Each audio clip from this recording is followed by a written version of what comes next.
Yes, this is DUA72. How you doing? YouTube fans all over the world. I'm here to talk about the definition of black beauty because some people are confused about what black beauty is.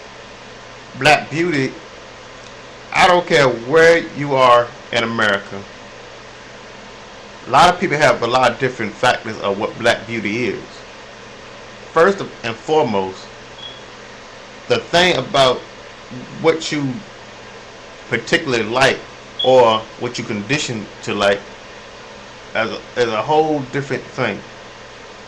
You know, this battle has been going on since Madam C.J. Walker made her perm products in the early 20th century when she was making millions off her perm products, and the community organizers and church leaders were telling her that she was trying to make the women look more white, and all of those is just not the case.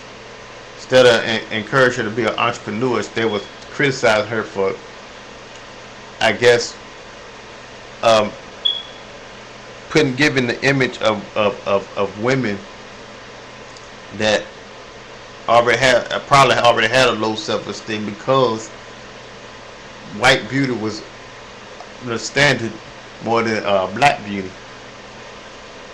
But in America, is what you have. I'm not just saying assimilation, but we had our own style. Our style is going to be different than African style.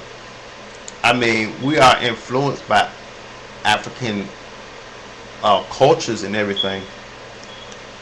But in America, as a whole, they do not look at African features as any more exotic or unique or different. It was just plain out ugly.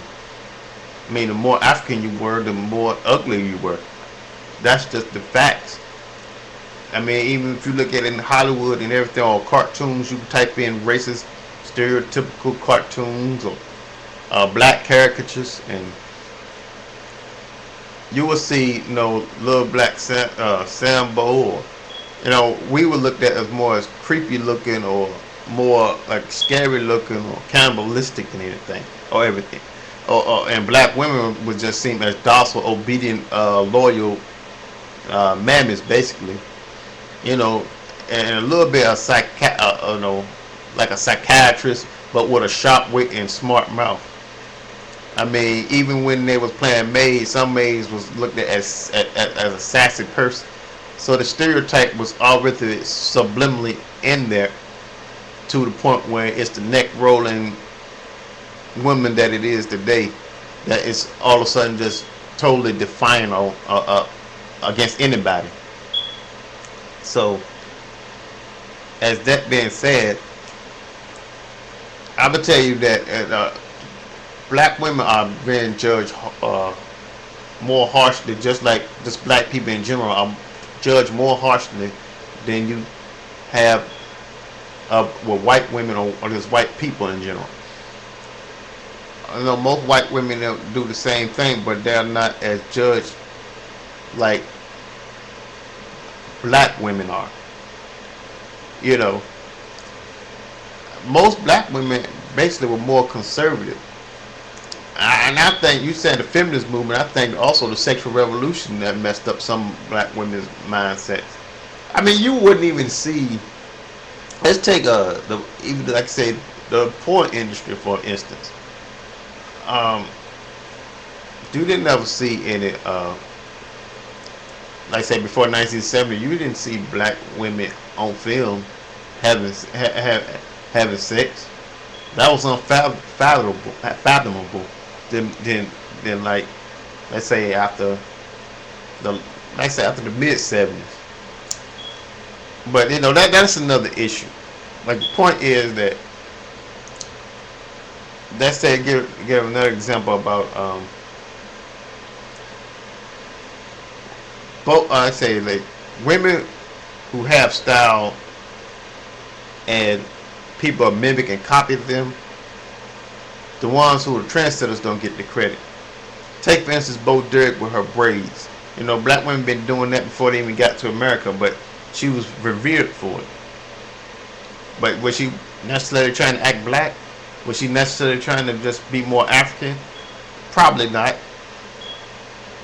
But in America, it's gonna with integration and with different cultures and diversity, it's going to equal assimilation. So Yellowjumprope is right to that extent.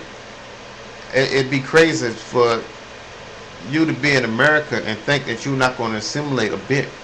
It's going to be influences, you know, implicitly or explicitly. I mean, you know, the obvious. So, I mean, you can watch professional wrestling, which most of the people were white. And if you're interested in wrestling, of course, you're going to be interested. You're going to like it. You got black people who like NASCAR, and that's not no diss on NASCAR, but you know, it depends on the geographic location that you are in too. I mean, you probably won't see black people wear cowboy hats in New York City, but you'll see them wearing here down south. But the point I'm getting at is, no matter what hairstyles that black women have, it seems that a lot of people around the world copy it. Just like type in Japanese hip hoppers, for instance.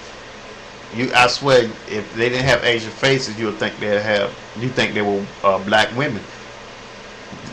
I mean, and I mean, just Ireland, Germany, parts of South America.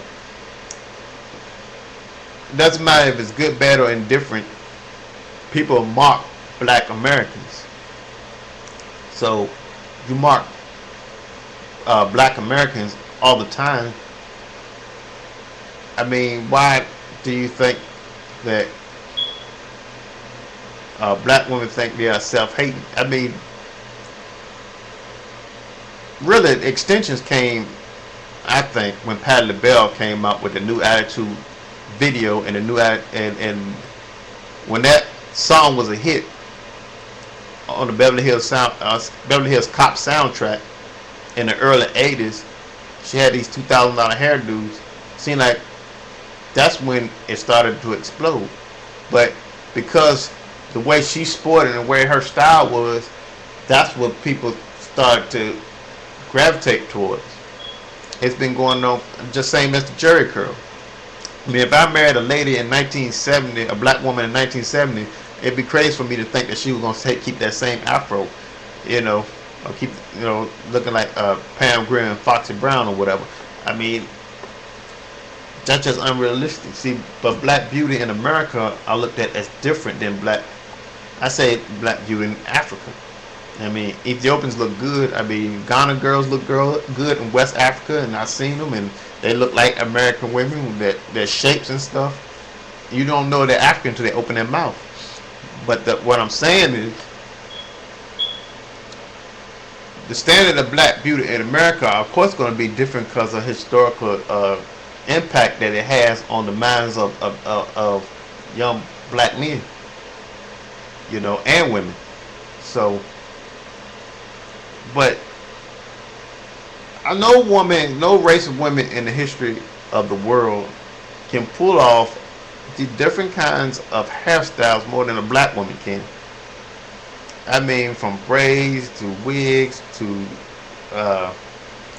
even some color when they change the color of their hair to fit the shade of their skin, the afros, the dreadlocks. There's so much different diverse styles within the black community itself when it comes to our women, that you can define black beauty the way you want to define black beauty, you know. And that's why King and Smooth market to a certain genre of certain market, you know. People in the Southeast probably want to see that. They want to see more voluptuous women.